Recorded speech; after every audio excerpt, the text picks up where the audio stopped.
What's up, guys?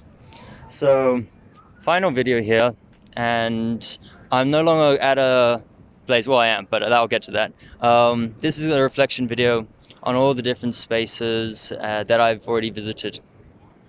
So, I mean, if we go through them one by one, the first place was the Union Buildings, and think about what it was and what it has become now. Somewhere that is a symbol of a nation, but was segregated and not allowed people there. And to now, the modern day, it's people, tons of people are there. Everyone comes there. They do picnics and runs, and it's amazing. I mean, the transformation there is brilliant. Then we move on to Little Company of Mary, now Grunkel of Life Hospital. I mean, somewhere that wouldn't allow black people to get health care, and now anyone is allowed. I mean, these spaces are inspirational. Somewhere also like the prestigious Old Arts Building, which you can see behind me, is now dedicated to the history of Africa and African cultures. And then the amphitheater, which is a prestigious place where people wanted to be heard, but they wouldn't allow everyone to be heard. And now everyone can be heard. They can celebrate different cultures there. It's great. It speaks to, all these spaces speak to how far South Africa has come.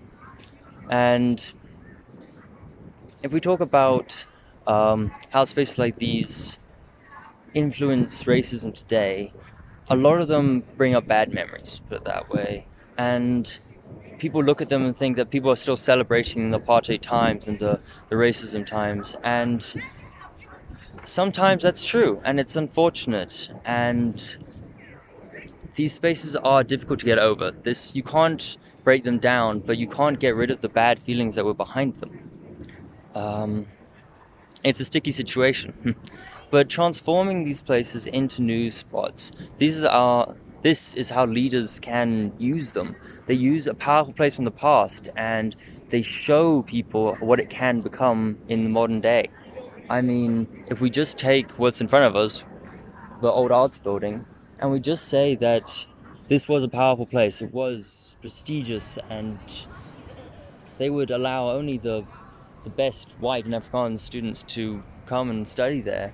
And the leaders can show us now it has become somewhere that's accepting of all people. It's a museum to celebrate different cultures in Africa, and that is brilliant. And it's brilliant leadership as well, because they really they say, this place might have bad feelings, might have a bad remnants of the past, but we can change it. We can show you what it can become.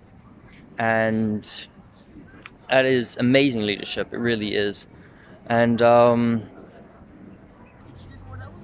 finally, if we look at racism in the modern era, it's all about segregation still. I mean, not only is it about people acting and talking and being racist, but most of the time it's about being exclusive, having exclusive groups that don't want other races, and two, they don't offer races like the ability to show their race and celebrate it, and they don't give them the platform. And a prime example of this is the social spaces. Now, if I told you that you weren't allowed in this place just because of your race, that is a prime example of racism. I mean, can you imagine just being discriminated on something such a base level as race, like a social space? And for a very good example is where I'm standing, is the Ola Grass. Now, the Ola Grass has always been a prestigious thing that the University of Victoria loves, and it often tries to regrow the grass and make sure it's healthy, and it calls it off every now and then to regrow it.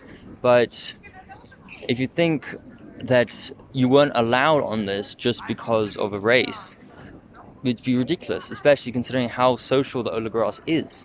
It is a space where everyone comes and rests between classes, and everyone talks and eats, and it's ridiculous. I mean, it really would contribute to racism, and you just can't have it. And to be honest, we can't have any of it, really. Can't stick to the past. You've got to move forward and you've got to transform. Thank you, everyone.